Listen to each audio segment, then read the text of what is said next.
Ouça Audiolivros apresenta A Arte da Guerra, por uma estratégia perfeita, de Sun Tzu. Capítulo 7. Manobras estratégicas. Item 1. Quando o exército deve agir, o general recebe as ordens do soberano. A seguir, reúne as tropas e mobiliza as pessoas. Mescla o exército, tornando-o uma entidade harmoniosa, e depois acampa. Item 2.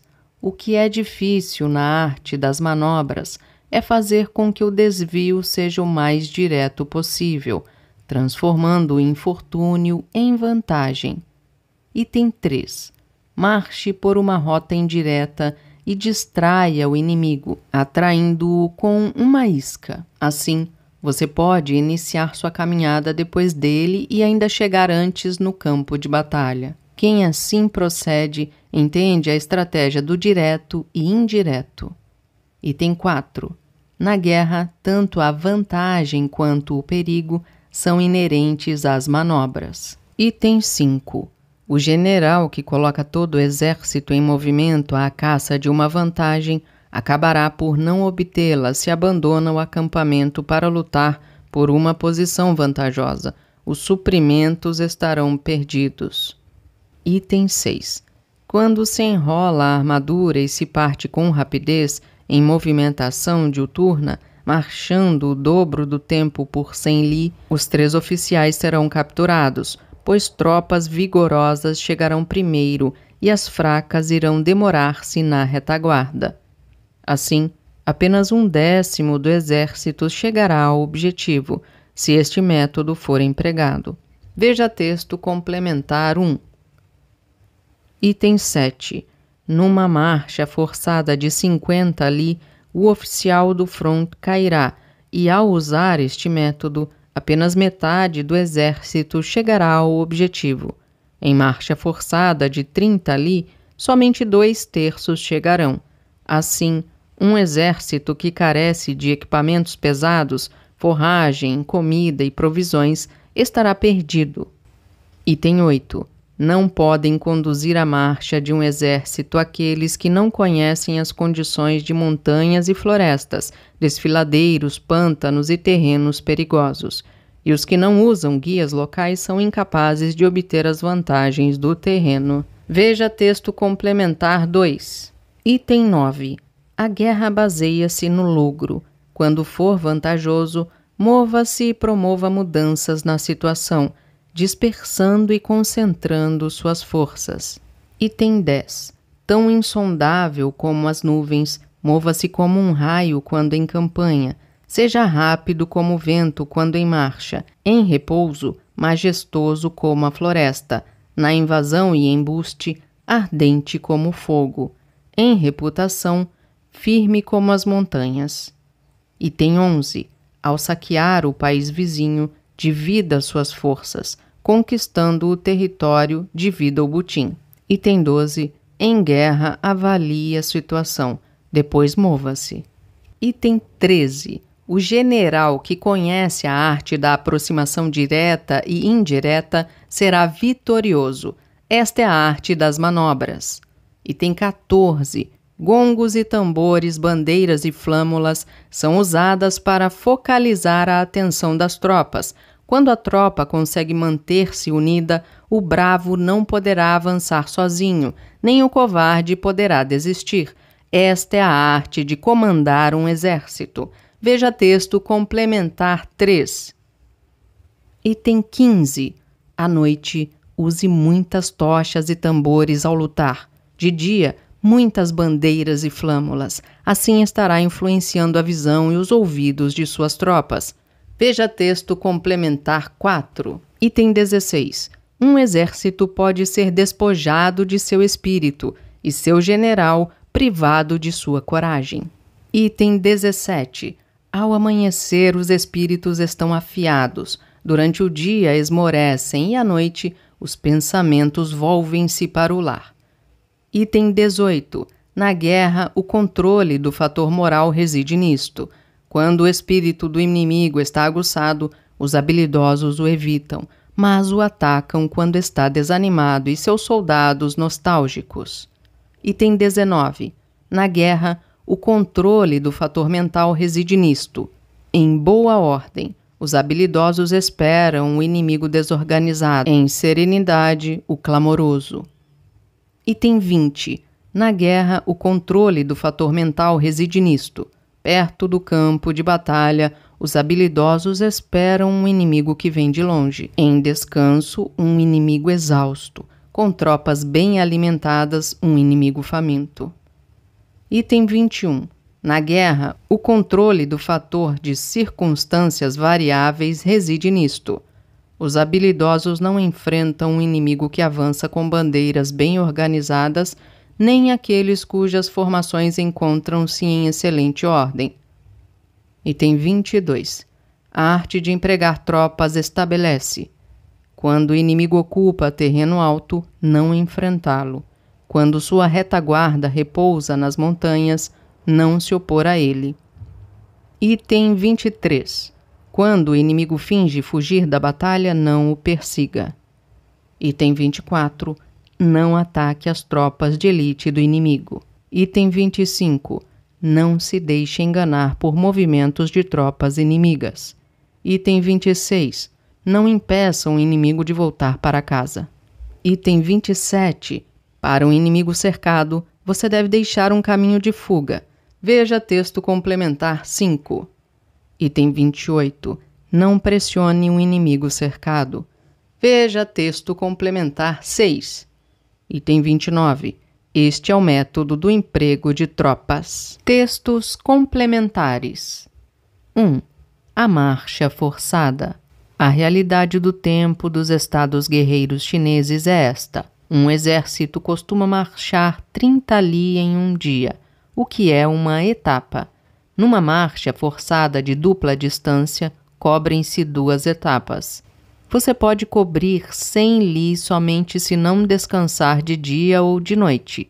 Se dessa maneira a marcha for guiada, as tropas serão capturadas. Quando Sun Tzu disse que por esse método apenas 1 em 10 chegará, quis explicar que quando, sem outra alternativa, você precisa lutar por uma vantagem, deve escolher o homem mais robusto entre 10 para ir à frente, ordenando aos remanescentes que sigam atrás. Dessa forma, de 10.000 homens, você seleciona 1.000 que chegarão ao amanhecer.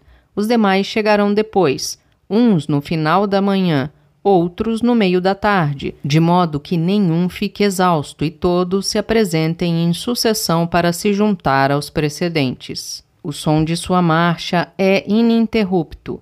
Este é um ponto estrategicamente crítico no combate pela vantagem. Então, mesmo 1.000 serão suficientes para defendê-lo, até que cheguem os outros. 2. Um grande desafio.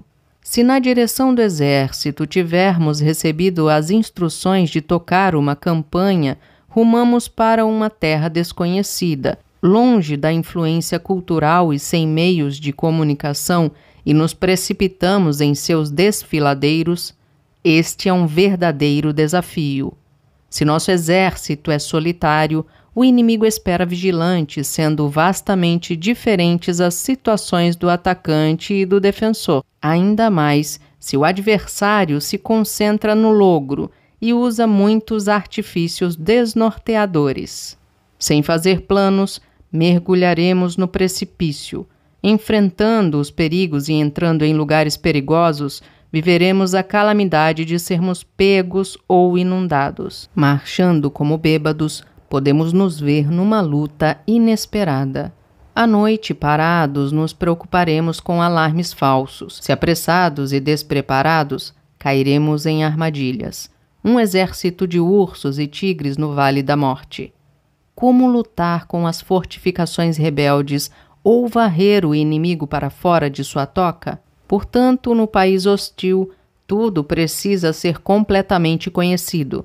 Montanhas, rios, terras altas e baixas e colinas, que ele pode defender como pontos estratégicos. Florestas, canaviais, matagais e pastos luxuriantes que servem de esconderijo. As distâncias de estradas e atalhos.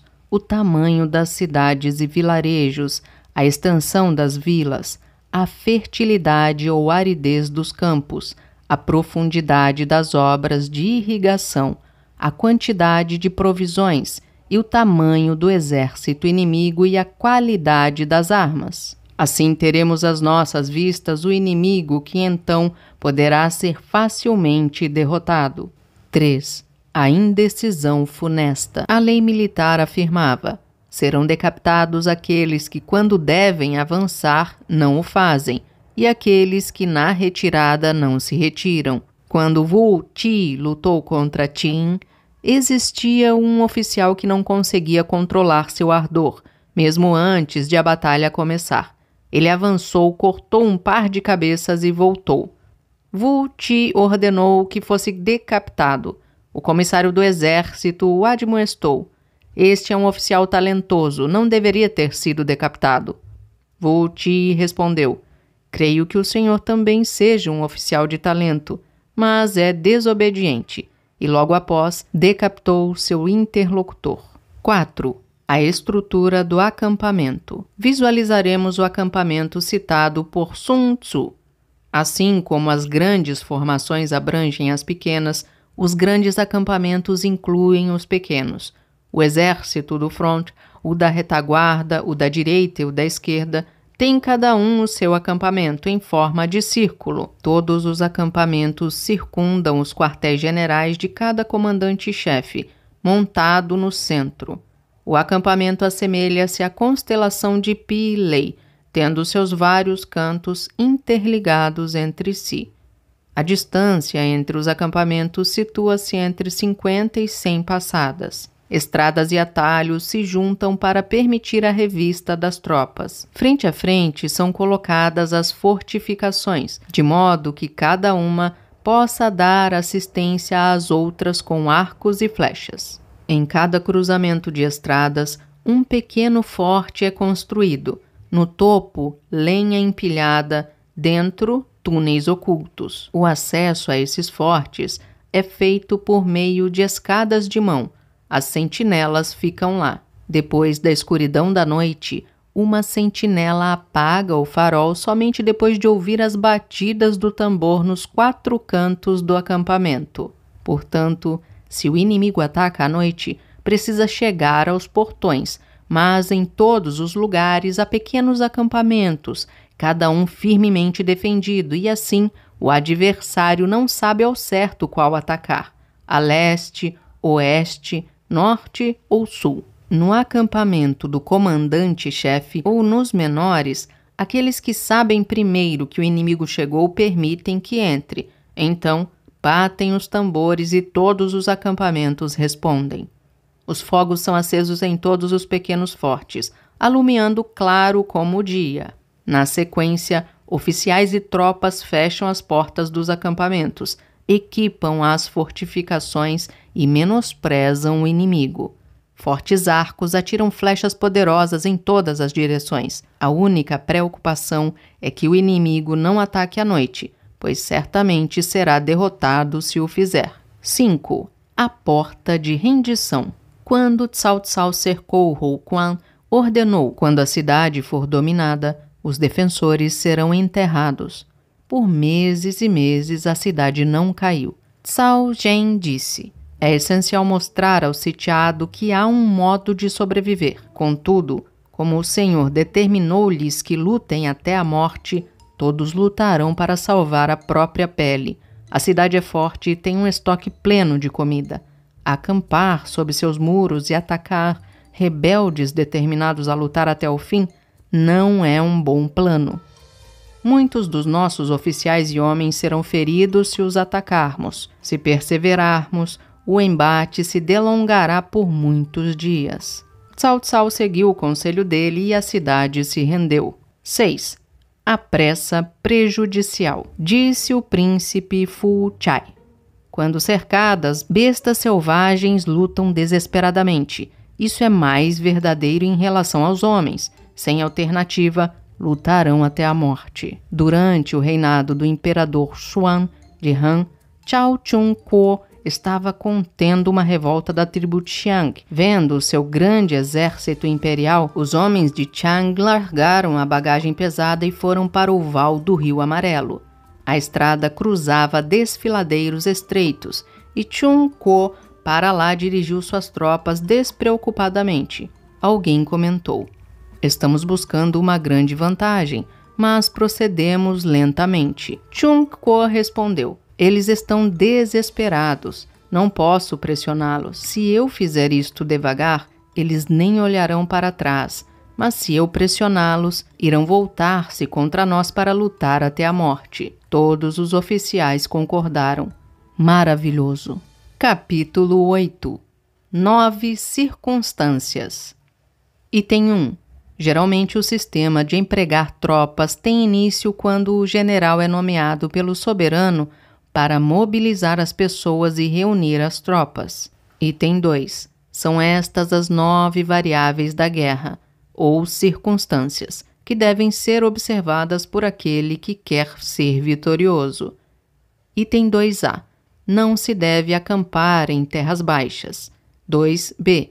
Em regiões de fácil comunicação, una-se a seus aliados. Item 2C. Não se demore em terreno desolado. 2D.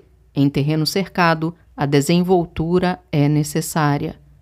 2E. Em terreno de morte, lute. 2F. Há certas estradas que não se deve seguir. Item 2G.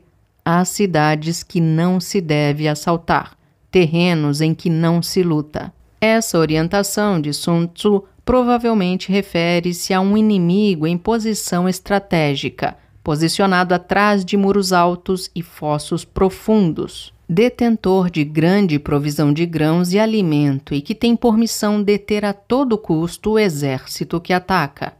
Item 2H. Há exércitos que não podem ser atacados. Item 2I. Há ocasiões de se ignorar os comandos dos soberanos. Item 3. Um general totalmente versado nas vantagens das 9 variáveis da guerra sabe como empregar as tropas. Item 4. Se não compreende as vantagens das 9 variáveis ou circunstâncias, o general não será capaz de usar vantajosamente o terreno, mesmo estando familiarizado com ele. Item 5. Aquele que na direção das operações militares não compreende as táticas apropriadas às situações das 9 variáveis será incapaz de usar efetivamente suas tropas, mesmo que compreenda as 5 vantagens. Veja texto complementar 1. Item 6. Em suas deliberações, o general sábio deve considerar tanto os fatores favoráveis quanto os desfavoráveis. Item 7. Ao levar em conta os fatores favoráveis, o hábil general torna seus planos praticáveis. Ao levar em conta os desfavoráveis, pode resolver as dificuldades. Item 8. Quem intimida seus vizinhos inimigos, assim o faz para injuriá-los. Item 9.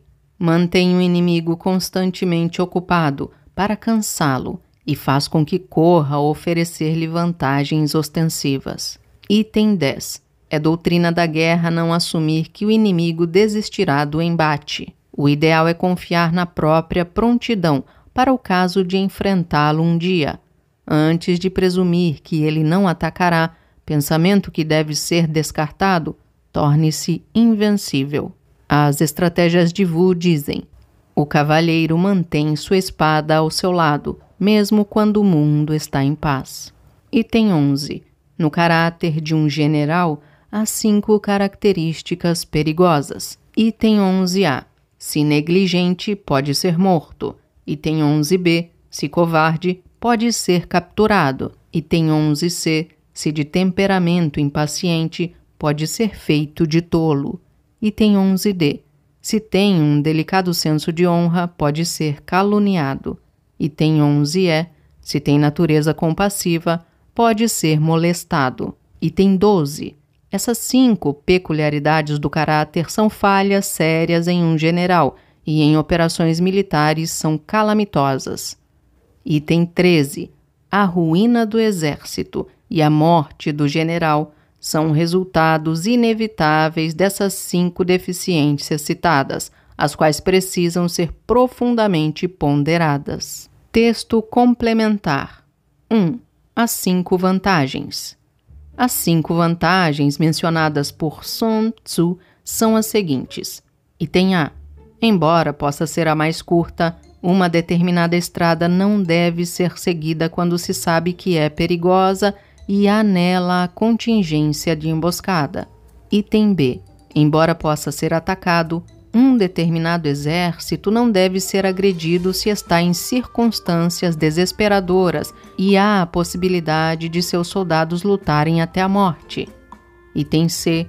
Mesmo isolada e suscetível ao ataque, uma determinada cidade não deve ser atacada se há a probabilidade de que tenha bons estoques de provisões e se é defendida por tropas firmes, comandadas por um general sábio e que tenha ministros leais e planos insondáveis. Item D. Embora isso possa ser contestado, não se deve lutar por um determinado terreno quando se sabe que, depois de ser dominado, será difícil defendê-lo ou que sua obtenção não redundará em benefício algum ou que ainda possivelmente será contra-atacado e sofrerá abalos. Item E. Embora devam ser seguidas, as ordens de um soberano não o são se o general sabe que contém erros em relação às reais e atuais circunstâncias da guerra em questão. Estas 5 contingências não podem ser decididas de antemão, devem ser administradas conforme surgem e conforme ditam os fatos no respectivo momento. Capítulo 9. Marchas e topografia. O general que não considerar cuidadosamente a ameaça permanente que representa o seu inimigo poderá ser capturado por ele após ver seu exército derrotado. Item 2. Sobre estratégias de acampamento, vamos destacar 4 situações vantajosas que precisam ser avaliadas de acordo com as circunstâncias. Usando-as, o imperador amarelo conseguiu conquistar 4 soberanos, dominando os reinos vizinhos aos seus. Estes métodos são muito vantajosos para o exército e se aproveitam dos recursos do terreno. Item 2A. Quanto a tomar posição nas montanhas. 1. Ao confrontar o inimigo, após ter cruzado as montanhas, fique próximo dos vales. 2. Acampe em terreno alto, voltando-se para o lado ensolarado. 3. Se necessário, lute no declive, não suba para atacar ou defender-se. Item 2B. Quanto ao que se relaciona a assumir posições próximas a um rio. 1. Depois de cruzar um rio, é preciso afastar-se um pouco dele. 2. Não confronte, na margem de um rio, um inimigo que irá avançar cruzando a água. A vantagem está em permitir que somente metade das forças dele cruze o rio, para então derrubá-las antes que se organizem novamente. Veja texto complementar 1. 3. Se deseja batalhar, não confronte seu inimigo perto da água, assumindo posição rio abaixo. Ponha-se em terreno alto, voltando-se para a luz do sol. Item 2C. Quanto ao que se relaciona a tomar posição em áreas pantanosas e úmidas ao nível do solo. 1. Não se demore nos pântanos salgados. Cruze-os rapidamente. 2. Se encontrar o inimigo em meio a um pântano salgado, será necessário tomar posição perto de relva e água, tendo árvores na retaguarda. Item 2D. Quanto ao que se relaciona a tomar posição em terreno plano, planícies secas e contínuas. 1. Ocupe uma posição que facilite sua movimentação. 2. Com morros à sua retaguarda e à direita, o campo de batalha está à frente e sua retaguarda a salvo. Item 3. Um exército geralmente prefere o terreno alto ao baixo, aprecia a luz do sol e não gosta da sombra. Assim, a saúde é mantida, enquanto as tropas ocupam uma posição firme. Sem doenças epidêmicas entre os soldados, a vitória fica mais próxima. Item 4. Quando perto de montes, contrafortes, diques e barragens, é preciso que o exército tome posição no lado ensolarado e descanse sua direita e sua retaguarda naqueles. Item 5. Em áreas onde existem torrentes íngremes, fontes celestes, prisões celestes, redes celestes, armadilhas celestes, alçapões celestes e fendas celestes, é preciso marchar rapidamente para longe. Não se aproxime desses acidentes geográficos. Mantenho-me à distância deles e arrasto o inimigo em sua direção. Nota: Fonte Celeste é um lugar cercado de alturas com um terreno baixo no centro. Prisão Celeste, quando, ao se passar entre montanhas, o terreno assemelha-se a uma gaiola coberta. Rede Celeste são lugares onde tropas podem ser apanhadas e divididas. Armadilha Celeste, onde as terras são submersas. Fenda Celeste, onde os desfiladeiros das montanhas são estreitos e a estrada fica submersa por várias dezenas de centímetros. Fim da nota. Item 6. Nos flancos do exército, havendo desfiladeiros perigosos ou lagos cobertos por plantas aquáticas em que as correntezas crescem, ou montanhosas tomadas por florestas com denso emaranhamento de vegetação de solo, é preciso procurar cuidadosamente o inimigo fora daí, porque estas são as posições em que se instalam armadilhas e se ocultam os espiões. Item 7. Se o inimigo está próximo, mas em local baixo, ele depende de uma posição favorável. E quando o desafia de longe para a batalha, deseja, na verdade, seduzi-lo para avançar rumo à armadilha, pois provavelmente já se encontra em terreno fácil, estando, portanto, em posição vantajosa. Item 8. As árvores movendo-se indicam que o inimigo está avançando. Item 9. Encontrando-se muitos obstáculos no matagal, entende-se que os mesmos foram lá colocados com o propósito de enganar. Item 10. O inimigo está emboscado quando se vê pássaros alçando voo. Quando animais selvagens fogem assustados, ele está tentando pegá-lo desprevenido. Item 11. A chegada de carros é indicada pela poeira subindo em colunas altas e retas, mas, quando se mantém a baixa altura e se espalha, é a infantaria que está chegando. Item 12.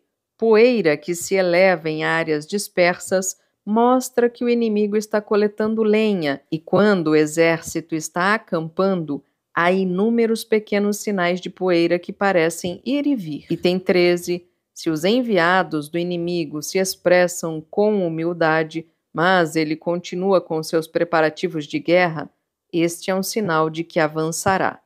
Veja texto complementar 2.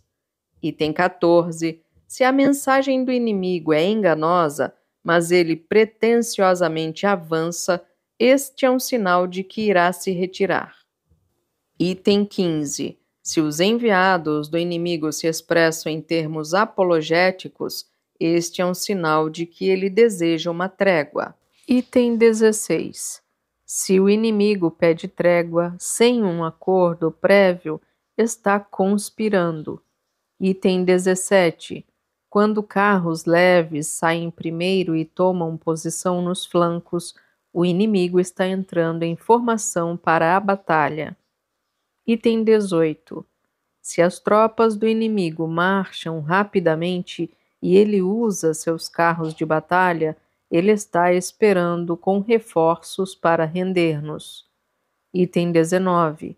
Se metade da força inimiga avança e a outra metade se retira, o adversário está tentando um engodo. Item 20. Se as tropas inimigas depõem as armas, estão esfomeadas. Item 21. Se os carregadores de água bebem-na antes de carregá-la para o acampamento inimigo, a tropa está morrendo de sede. Item 22. Se o inimigo vê uma vantagem, mas não avança para tomá-la, está fatigado. Item 23. Se pássaros sobrevoam os acampamentos do inimigo, eles estão vazios. Item 24. Se, à noite, o acampamento do inimigo está rumoroso, ele está com medo. Item 25. Se as tropas estão desorganizadas, o general não tem prestígio. Item 26. Se as bandeiras e flâmulas do inimigo se movem constantemente, há desorganização. Item 27. Se os inimigos estão mal-humorados, estão exaustos. Item 28. Se o inimigo fornece grãos aos cavalos e carne a seus homens, e se sua tropa nem pendura suas panelas ou retorna a seus abrigos, está desesperado. Item 29. Se as tropas inimigas se reúnem continuamente em pequenos grupos e ficam sussurrando, o general perdeu a confiança do exército. Item 30. Frequentes premiações mostram que os recursos do general estão no fim. Frequentes punições que se encontram em aflição aguda. Item 31. Se de início os oficiais do inimigo tratam seus homens violentamente e depois ficam com medo deles, chegou-se ao limite da indisciplina. Item 32. É preciso investigar completamente a situação em que as tropas inimigas, mesmo estando com o espírito inflamado, o enfrentam, mas não permanecem em batalha por um longo tempo nem se retiram em definitivo. Item 33. Os números em si não conferem vantagem na guerra. Não avance confiando no poder militar absoluto. Item 34. Estimar corretamente a situação do inimigo e concentrar sua força para capturá-lo é suficiente. Nada mais é necessário além disso. O general que não prevê e subestima seu adversário certamente será capturado por ele. Item 35. Punir tropas antes que sua lealdade seja assegurada as tornarão desobedientes. Se não obedecem, é difícil utilizá-las. Se são leais, mas as punições não são reforçadas, você não poderá utilizá-las. Item 36. O general deve comandar as tropas com civilidade e impregná-las uniformemente com ardor marcial para que possa dizer que a vitória é certa. Item 37. As tropas serão obedientes se na instrução forem dadas ordens consistentemente efetivas e serão desobedientes se receberem ordens não consistentemente efetivas. Item 38. O relacionamento de um general com suas tropas é satisfatório quando as ordens são consistentemente confiáveis e observadas. Textos complementares. 1. A interferência soberana. O duque de Sung veio a Hong para enfrentar o exército de Chu durante a primavera e o outono. Antes que as tropas de Chu tivessem cruzado completamente o rio, o exército de Sung foi desdobrado. O ministro da guerra comentou: "Nós somos poucos e o inimigo é numeroso. Peço permissão para atacar antes que tenham completado sua travessia." O duque de Sung respondeu: "Você não pode." Quando o exército de Chu tinha cruzado completamente o rio, mas ainda não tinha completado suas formações, o ministro pediu permissão para atacar. Ainda não. Quando eles tiverem um exército organizado, atacaremos, respondeu o duque. O exército de Sung foi derrotado, o duque ferido na coxa e os oficiais do front aniquilados. 2. A negligência destruidora. O general de Yen, Shi Che, cercou Tien Tan, que estava defendendo Chi Mo. Empunhando a espada, Tien Tan lutou junto com as tropas. Para entreter seus oficiais, mandou suas esposas e concubinas se alistarem nas fileiras e dividirem seu alimento. Também enviou mulheres às muralhas da cidade para pedirem os termos de rendição. O general de Yen envaideceu-se. Tien Tan também coletou 24.000 onças de ouro e fez os cidadãos ricos enviarem uma carta ao general de Yen, dizendo: estando a cidade efetivamente cercada, nosso único desejo é que você não aprisione nossas esposas e concubinas. Daí para a frente, o exército de Yen tornou-se extremamente relaxado e negligente. Foi quando Tien Tan investiu sobre a cidade e infligiu-lhe uma derrota esmagadora. Capítulo 10. Características do terreno. Item 1. Aqui estão os princípios que se relacionam a 6 tipos diferentes de terreno. É a mais alta responsabilidade do general investigá-los com o maior cuidado. Item 2. De acordo com sua natureza, o terreno pode ser classificado como acessível, enganoso, indeciso, estreito, íngreme e distante. Item 2a. É chamado de acessível o terreno que tanto nós quanto o inimigo podemos atravessar com a mesma facilidade. Em tal solo, pode lutar vantajosamente o primeiro que assume posição ensolarada e elevada, conveniente para suas rotas de suprimento. Item 2b. É chamado de enganoso o terreno do qual é fácil sair, mas difícil retornar. Sua natureza é tal que, caso se faça uma investida contra o inimigo, mas não se vença de imediato a batalha, o retorno a esse terreno é difícil. Tal situação não é proveitosa. Item 2c. É chamado indeciso o terreno cuja entrada é igualmente desvantajosa para nós e para o inimigo. A natureza desse terreno é tal que, embora o inimigo esteja submetido a um tormento, não sigo adiante, mas o atraio, retirando-me. Depois de colocar em ordem de batalha metade de sua força, posso derrubá-lo vantajosamente. Item 2d. Quanto ao chamado terreno estreito ou comprimido, se sou o primeiro a ocupá-lo, preciso bloquear as passagens e esperar o inimigo. Mas se este primeiramente ocupa tal terreno e bloqueia os desfiladeiros, não devo segui-lo. Se não os obstruir completamente, posso fazê-lo. Item 2 é: em terreno íngreme, preciso tomar posição nas alturas ensolaradas e ficar aguardando o inimigo. Mas se ele ocupar primeiro tal terreno, não o sigo. Eu o atraio, retirando-me. Item 2f.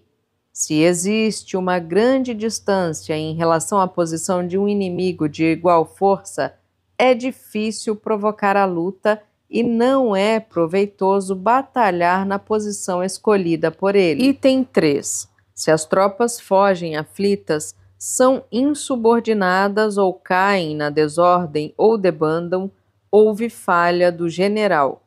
Esses desastres não podem ser atribuídos a causas naturais. Item 4. Situação semelhante. Se um general lançar sua força contra outra 10 vezes maior, teremos como resultado a fuga da mais fraca. Item 5. O exército é insubordinado quando as tropas são fortes e os oficiais fracos. Veja texto complementar 1. Item 6. O exército está em perigo quando os oficiais são valentes e as tropas ineficazes. Item 7. O exército está em colapso quando oficiais superiores estão irritados e insubordinados e, defrontando o inimigo, batalham sem compreender as dimensões da luta e sem esperar as ordens do general. Item 8. O exército está em desordem quando o general é moralmente fraco e sua disciplina não rigorosa. Suas instruções e orientações não são iluminadas. Não há regras consistentes para guiar os oficiais e homens. As formações são relaxadas. Item 9.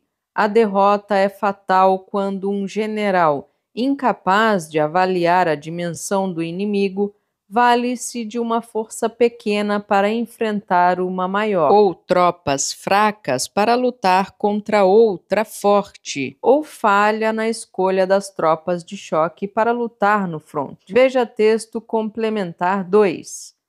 Item 10. Para se atrair a derrota, há 6 condições básicas. 10a. Desenhar o cálculo da força inimiga. 10b. Ausência de autoridade. 10c. Treinamento ineficaz. 10d. Cólera injustificável. 10e. Desrespeito à disciplina. 10f. Incapacidade de utilização dos homens escolhidos. Item 11. É a mais alta responsabilidade do general o exame cuidadoso dessas 6 condições. Quando qualquer uma delas prevalece, o exército definitivamente encontra-se na rota do fracasso. Item 12. A adaptação ao terreno é o principal aliado do exército na batalha. Portanto, são virtudes do general superior considerar a situação do inimigo, calcular distâncias e o grau de dificuldade do terreno, assim como controlar a vitória. Aquele que luta com total conhecimento desses fatores certamente vencerá. Aquele que não o faz certamente será derrotado. Item 13. Se a situação é de vitória, mas o soberano ordenou a trégua, o hábil general pode decidir o contrário. Se o soberano ordena a luta, diante de uma situação tal que o general sabe não poder vencer, não precisará acatar essa determinação. Item 14.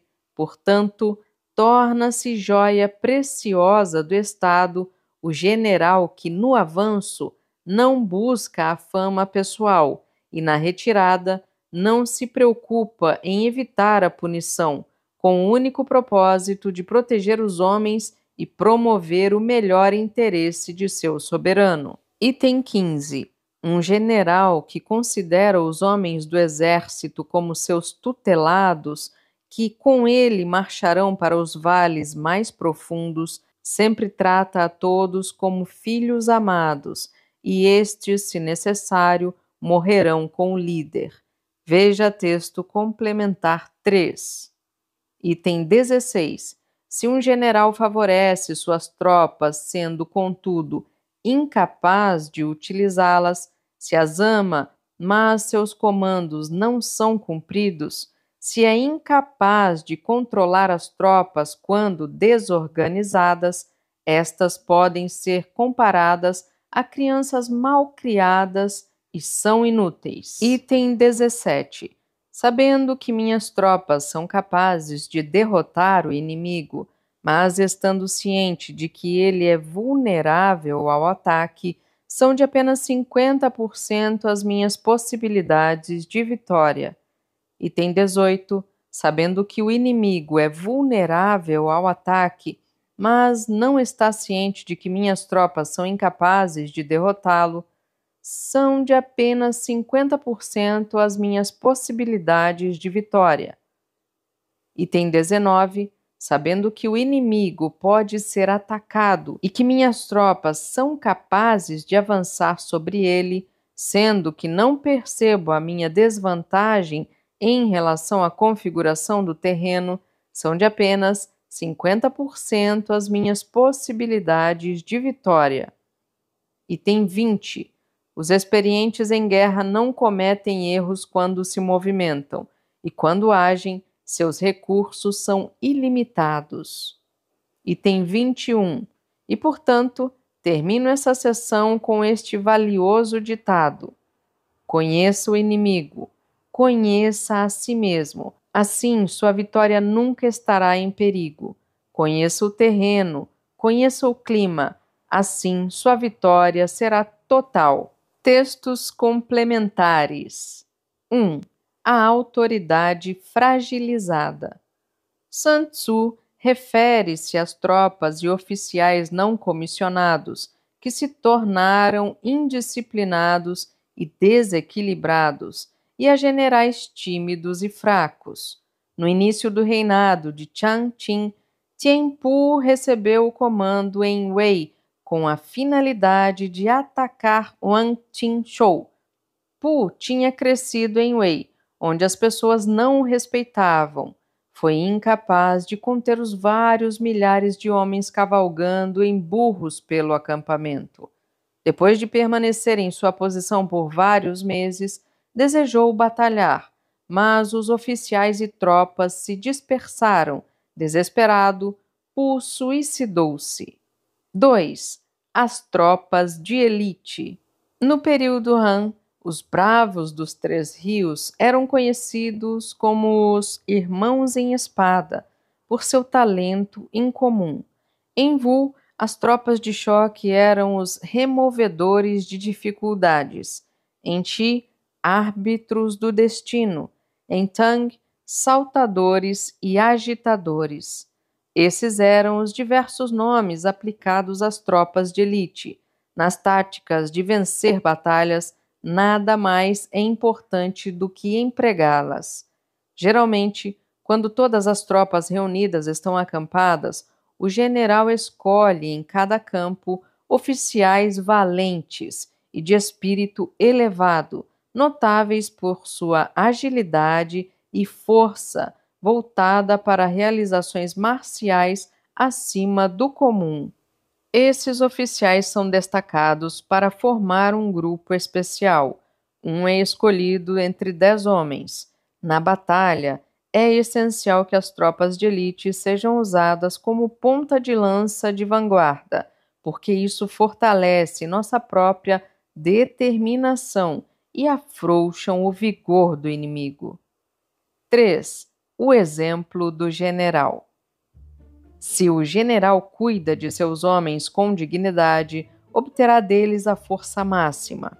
O Visconde de Chu, por exemplo, proferiu somente uma palavra para que seus soldados se sentissem envoltos por cálidas roupas de seda. Durante a época dos estados de guerra, o general Wu Ti comia o mesmo alimento e usava as mesmas roupas do soldado mais raso de suas tropas. Não havia esteira em sua cama. Não montava seu cavalo na marcha. Ele próprio carregava suas rações de reserva. Assim, compartilhava a exaustão e a penosa labuta com suas tropas. Diz o velho código militar chinês: o general tem de ser o primeiro nas labutas e fadigas do exército. No calor do verão, não abre seu guarda-sol. No inverno, não usa roupas grossas. Em lugares perigosos, desmonta e caminha. Aguarda até que o poço tenha sido cavado e somente então bebe. Só se alimenta depois que a refeição esteja pronta.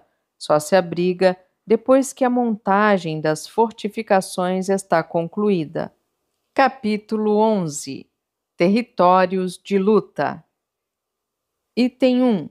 Relativamente ao emprego de tropas, o território pode ser classificado como dispersivo, fronteiriço, chave de comunicação, focal, profundo, pesado, cercado e de morte.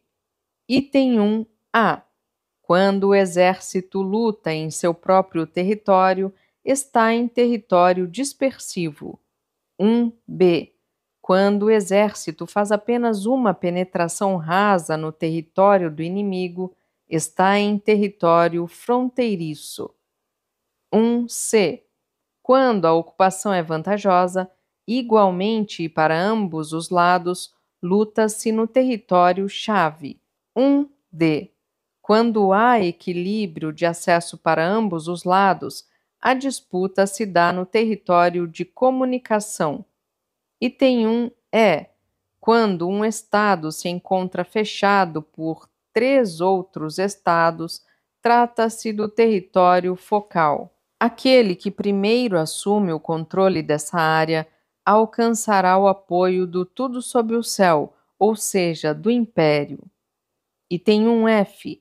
Quando o exército penetrou bastante num estado hostil, deixando para trás muitas cidades e vilas inimigas, caminha em território profundo.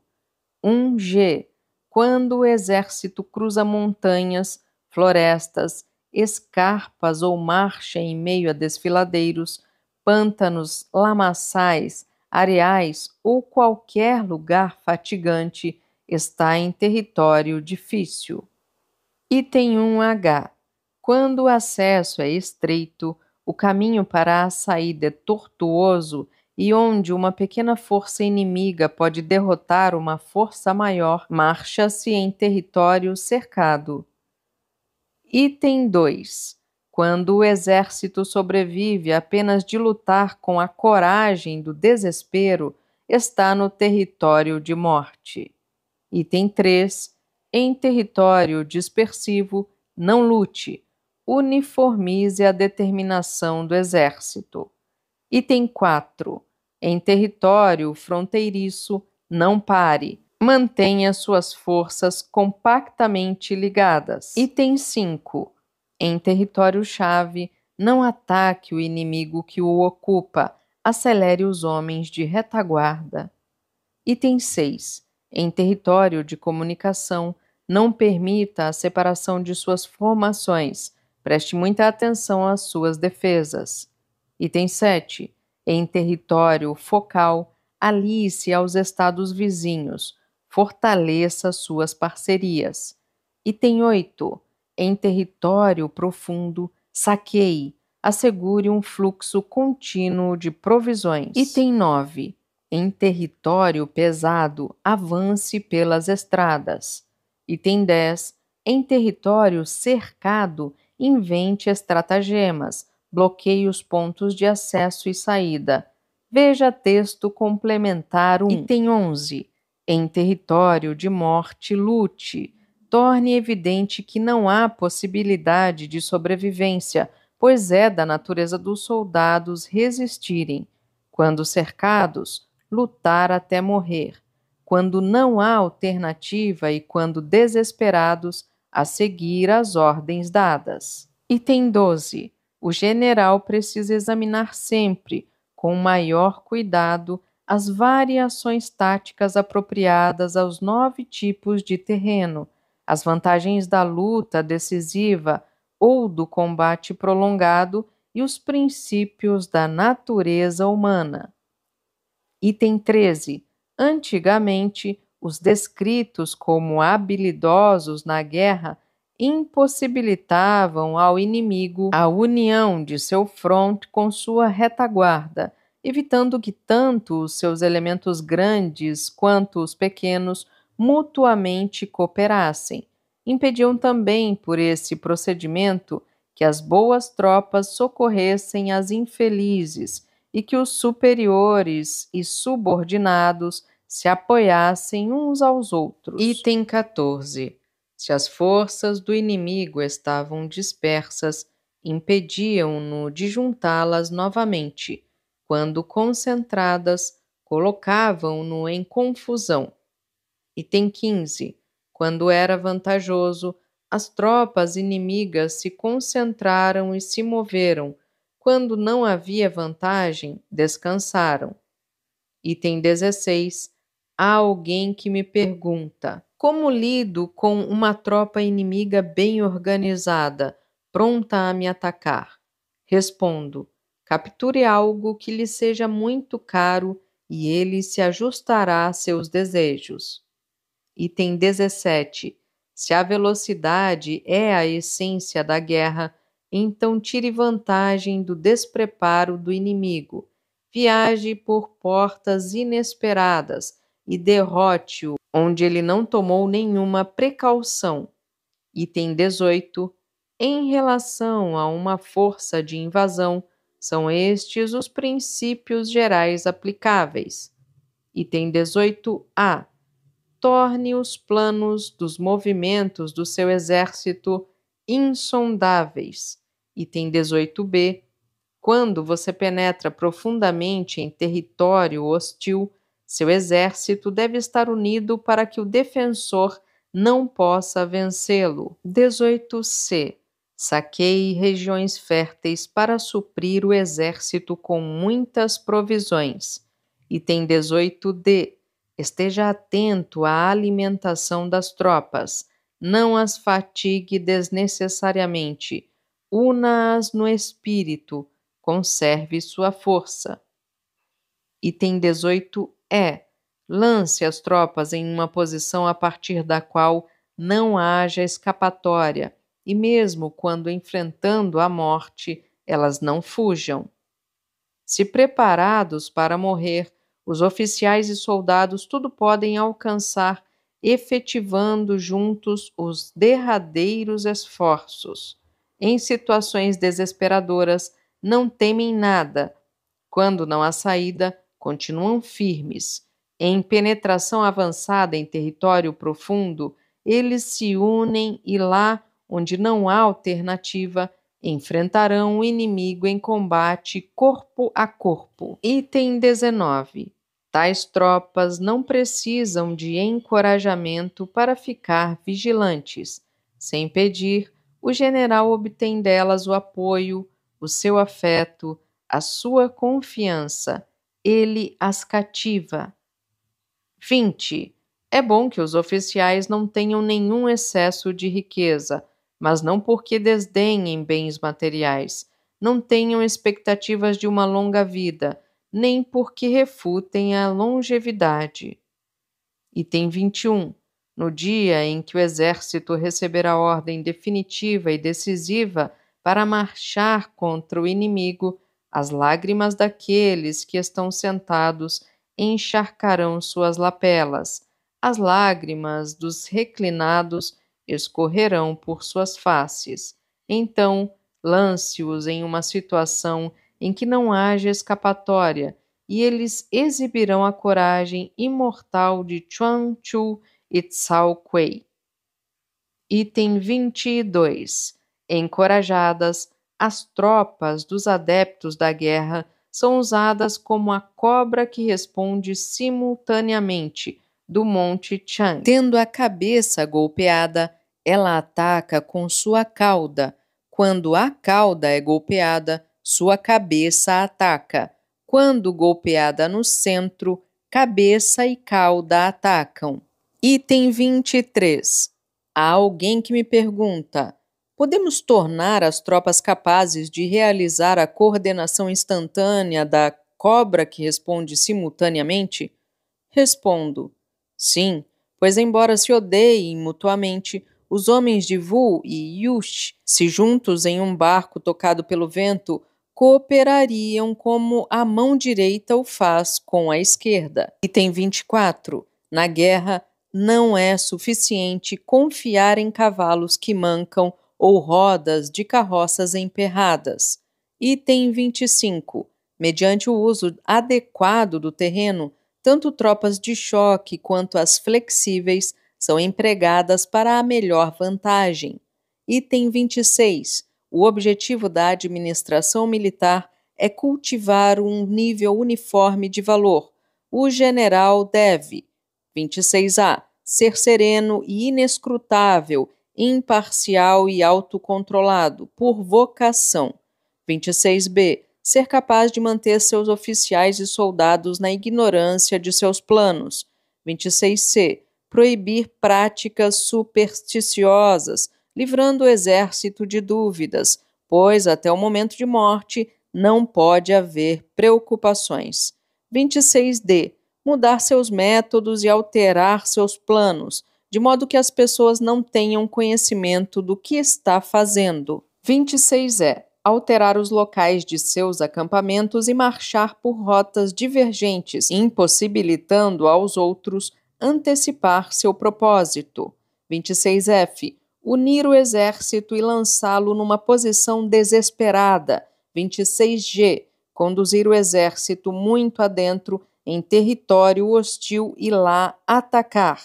26h. Na hora da decisão, queimar seus barcos e despedaçar suas panelas, acelerar o exército como se dirigisse um rebanho de carneirinhos, ora em uma direção, ora em outra, sem que ninguém saiba para onde vai.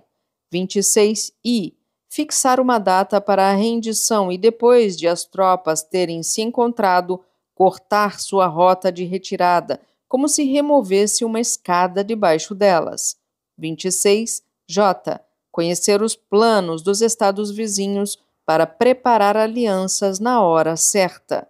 26l. Certificar-se das condições de montanhas, florestas, desfiladeiros perigosos, lamaçais e pântanos. Se falhar em fazer uso de guias nativos, não conseguirá aproveitar as vantagens do terreno nem conduzir a marcha de um exército. Se ignorante sobre 3 assuntos, será incapaz de comandar os exércitos de um rei hegemônico. Item 27. Quando um rei hegemônico ataca um estado poderoso, ele o intimida e impede que seus aliados o apoiem, tornando impossível a concentração do inimigo. Item 28. Um rei hegemônico não luta contra combinações poderosas nem promove o poder de outros estados. Ele confia na realização de seus objetivos por sua habilidade de intimidar seus oponentes. E assim pode tomar as cidades inimigas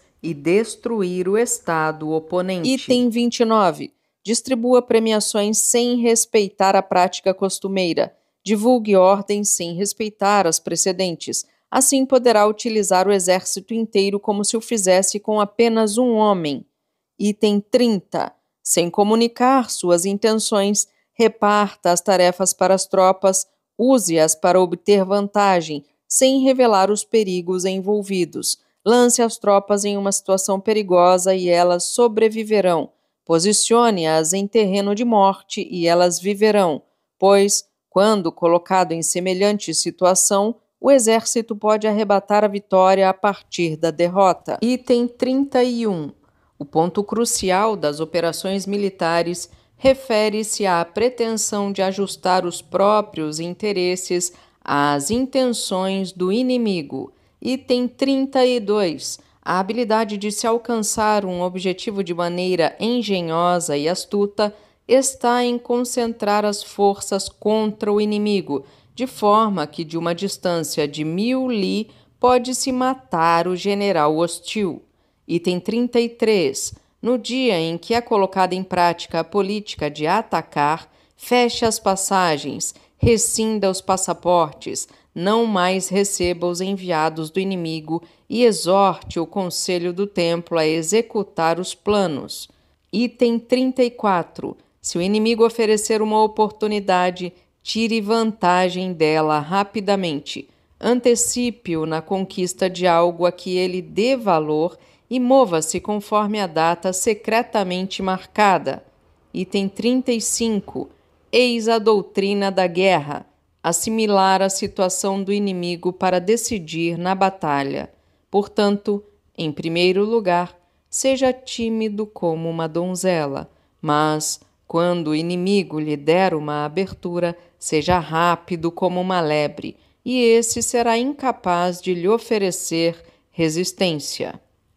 Texto complementar. 1. O embate final. Naquela época era princípio da doutrina militar que uma força cercada precisava deixar uma brecha para mostrar às tropas em desvantagem que havia um caminho de saída, de modo que elas não se pusessem a lutar até a morte. Então, tirando vantagem disso, golpeie o inimigo, pensavam os hábeis generais.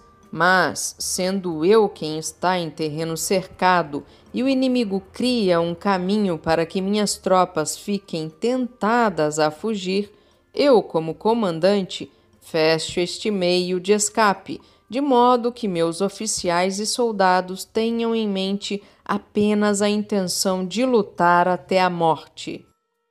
Capítulo 12. Recursos pirotécnicos. 1. Na guerra, há 5 métodos de ataque com fogo. Primeiro, queimar as tropas. Segundo, queimar as provisões. Terceiro, queimar os equipamentos. Quarto, queimar o arsenal.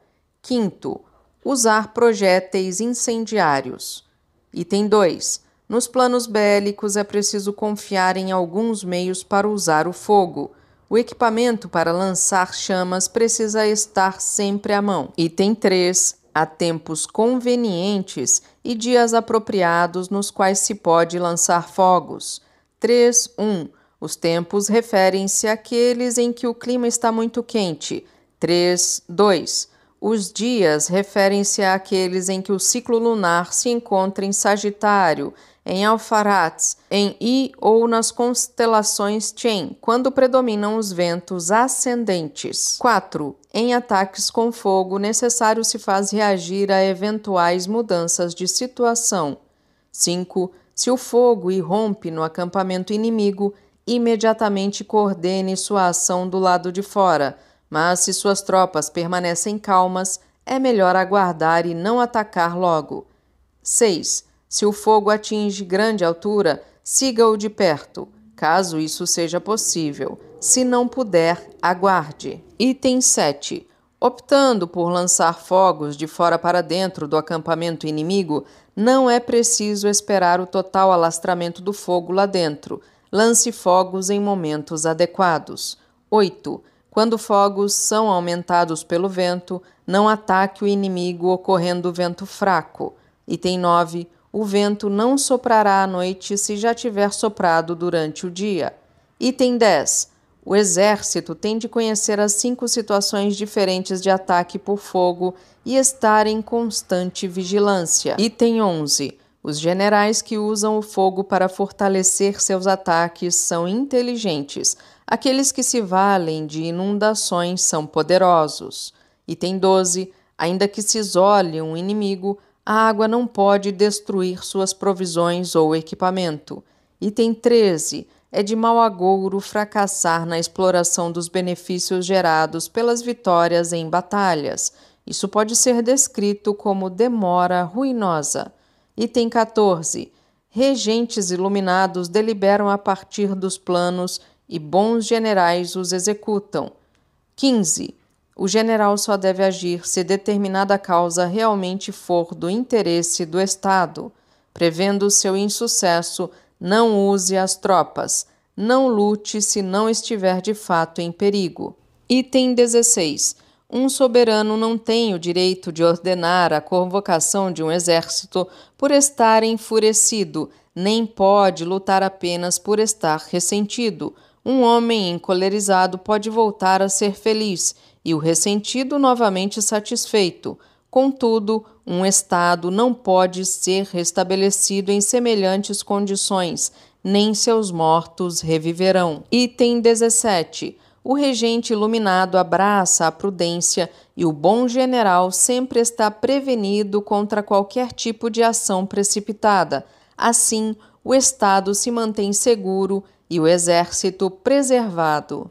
Capítulo 13. Agentes secretos. Item 1. Quando se levanta um exército de 100.000 homens para realizar uma campanha distante, os custos decorrentes dessa convocação, juntamente com as despesas do tesouro, alcançarão a quantia diária de 1.000 peças de ouro. Haverá comoção prolongada tanto em casa quanto fora. A estabilidade econômica de 700.000 lares será afetada e os cidadãos ficarão exaustos ante as exigências de transporte. Item 2. Entende-se que é completamente destituído de humanidade aquele que confronta seu inimigo por muitos anos para lutar pela vitória numa batalha decisiva. O mesmo se aplica ao que, por invejar posição, honrarias e algumas peças de ouro, permanece ignorante da situação de seu inimigo. Tal homem não é general, não apoia seu soberano, não controla a vitória. Item 3. A razão do príncipe iluminado e a sabedoria do general hábil conquistam o inimigo sempre que ele se move. As realizações de ambos ultrapassam aquelas do homem comum em previsão. Item 4. O que é chamado de previsão necessariamente precisa ser obtido por meio de homens que conhecem a situação do inimigo. O assunto não pode ser deduzido a partir de espíritos, nem dos deuses, nem por analogia com eventos passados. Item 5. Os cálculos matemáticos podem comprovar as leis do universo, mas somente os espiões podem avaliar com precisão a situação do adversário. Não se admite superstições nesse particular. Item 6. Existem 5 tipos de agentes secretos a serem empregados. Quando todos eles estão trabalhando simultaneamente e nenhum conhece o método de trabalho dos outros, são denominados a divina mistura, passando a representar um tesouro do soberano. Os tipos de agentes secretos são 6.1. Nativo, pessoas do povo do país inimigo que empregamos. 6.2. Interno, oficiais inimigos que empregamos. Veja texto complementar 1. 6.3. Duplo, espiões inimigos que empregamos. 6.4. Dispensável, nossos próprios espiões aos quais são deliberadamente fornecidas informações fabricadas. Veja texto complementar 2.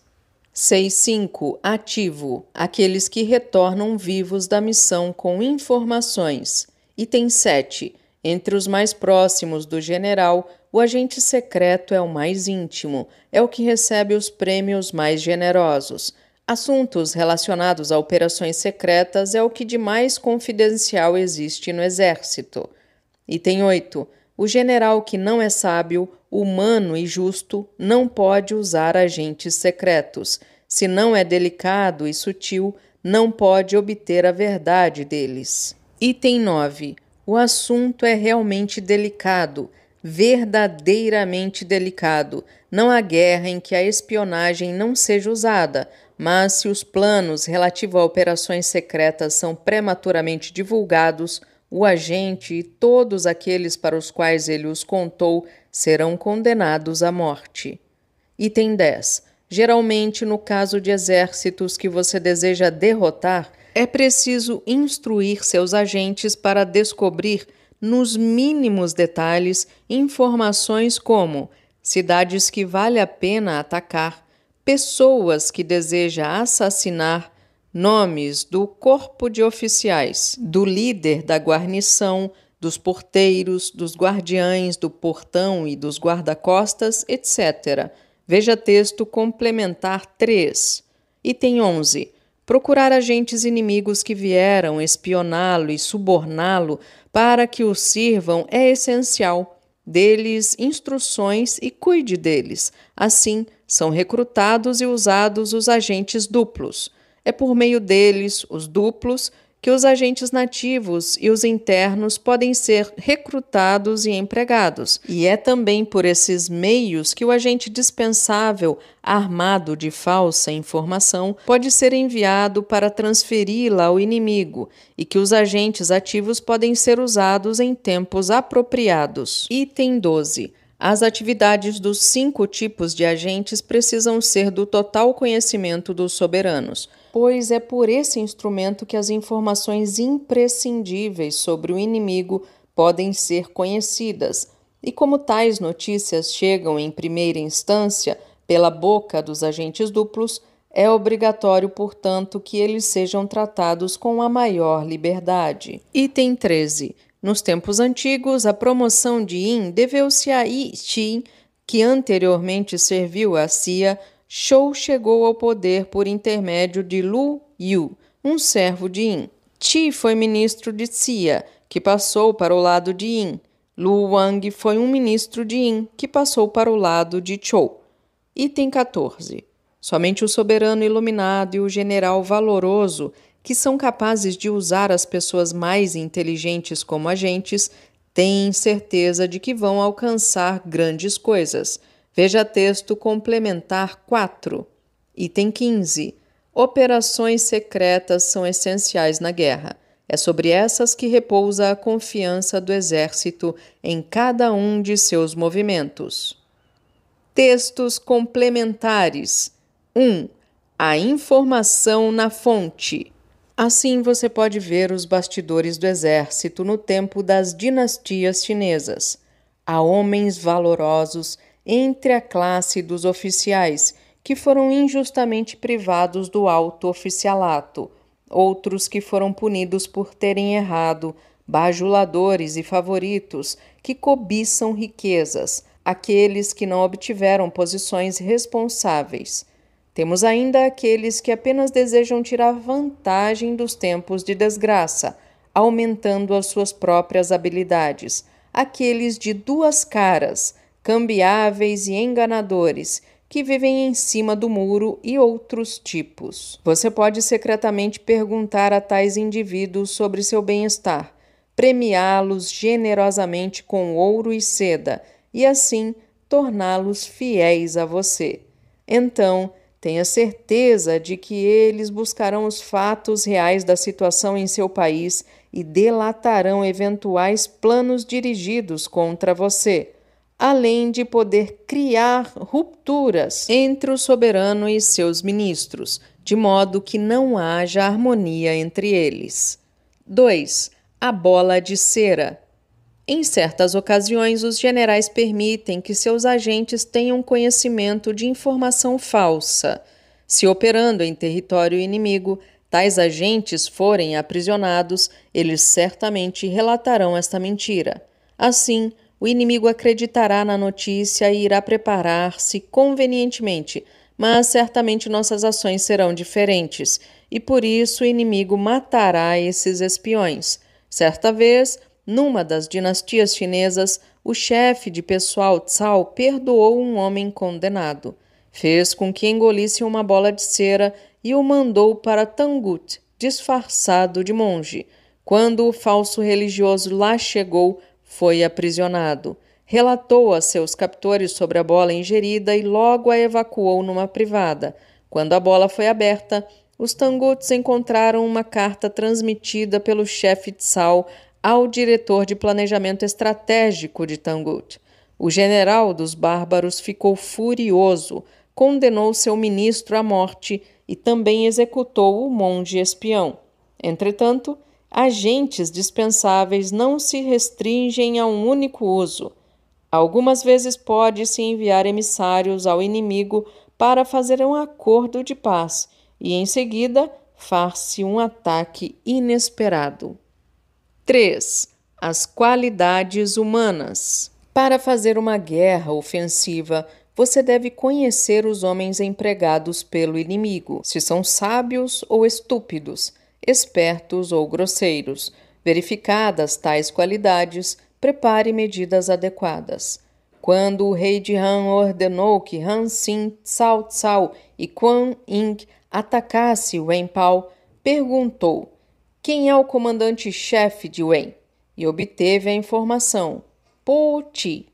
Disse o rei: sua boca ainda tem cheiro do leite da mãe. Ele não pode se igualar a Han Xin. Quem é o oficial da cavalaria? Responderam: Feng Xin. Comentou o rei: ele é filho do general Feng Wuxi, de Qin, embora valoroso, não se iguala a Quan Ying. E quem é o oficial da infantaria? A resposta foi: Xiang Tou. Desdenhou o rei. Ele não é páreo para Cao Cao. Nada tenho com que me preocupar. 4. O discípulo de Sun Tzu. Pouco mais de 100 anos se passaram após a morte de Sun Tzu, que foi sepultado numa grande tumba, fora do portão de Wu Xie, a uma distância de 10 li. Nesse tempo surgiu Sun Pin, que nasceu entre O e Chuan e era descendente de Sun Tzu. Ele e Pang Chuan estudaram teoria militar juntos.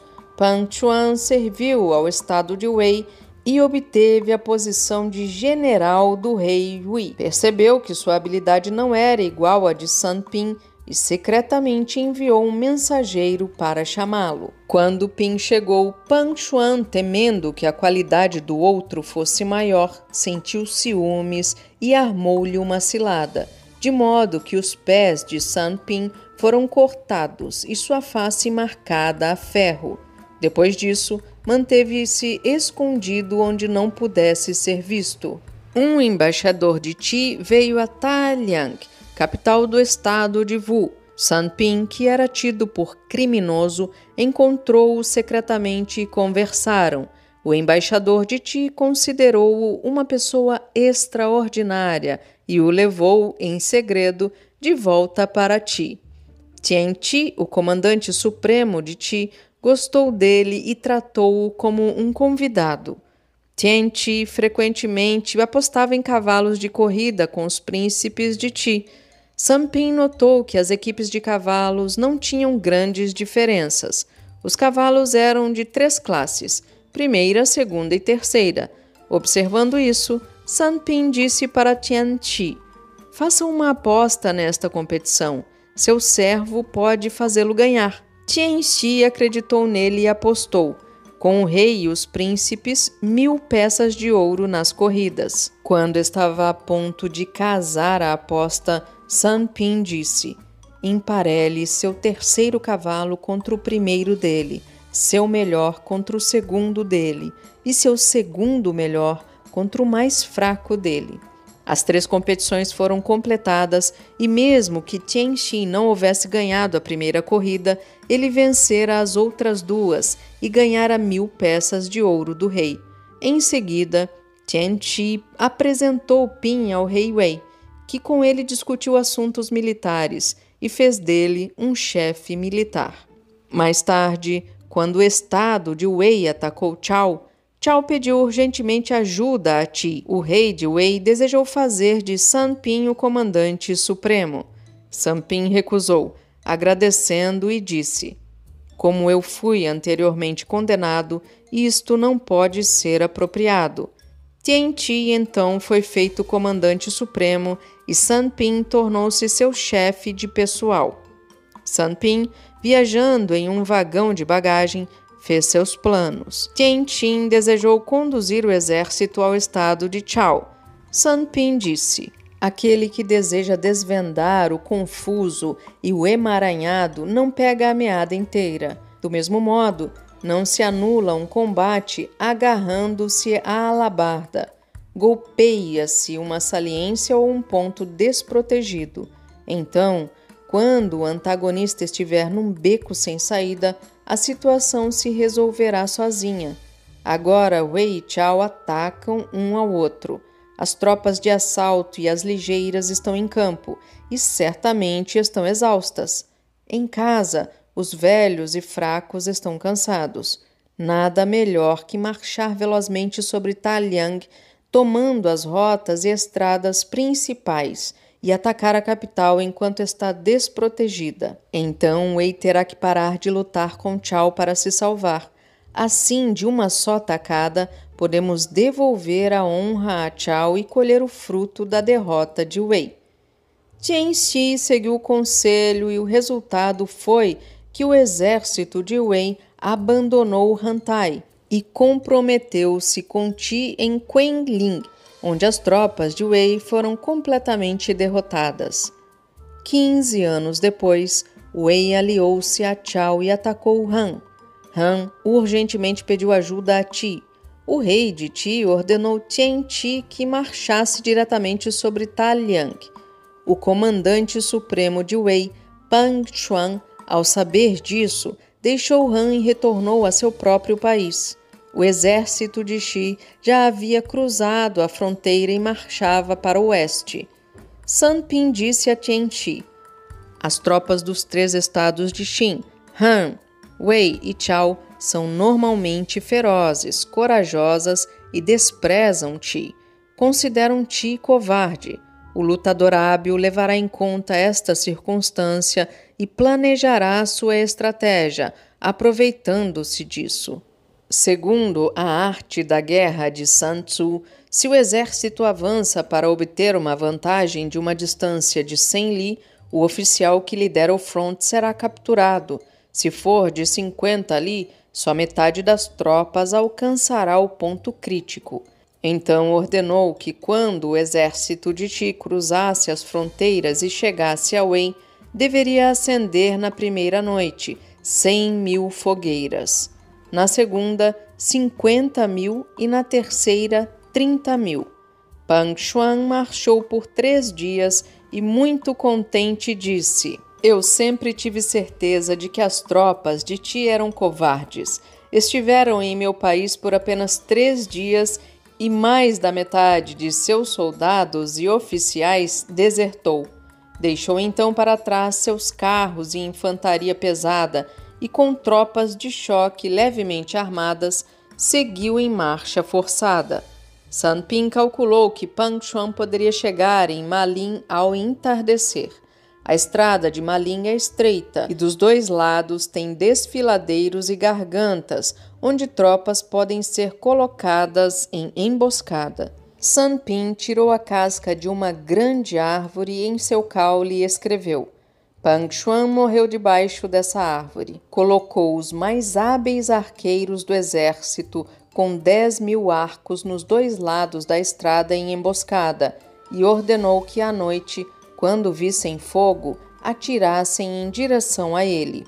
Pang Xuan realmente chegou naquela noite e, quando viu que havia algo escrito na árvore, acendeu uma tocha para ler o que estava escrito. Antes que terminasse de ler, os 10.000 arqueiros de Qi descarregaram suas flechas simultaneamente e o exército de Wei ficou numa confusão extrema.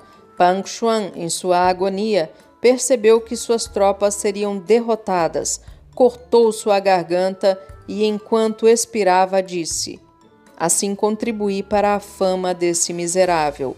Sun Pin, tirando vantagem desta vitória, destruiu completamente o exército de Wei e capturou o herdeiro presumível, Shen, voltando para Xi. Por causa disso, a reputação de Sun Pin, um autêntico discípulo de Sun Tzu, espalhou-se pelas gerações. Aqui finalizamos mais um audiobook, A Arte da Guerra, por uma estratégia perfeita, de Sun Tzu. Ouça audiolivros, agradece a sua escuta. Até a próxima!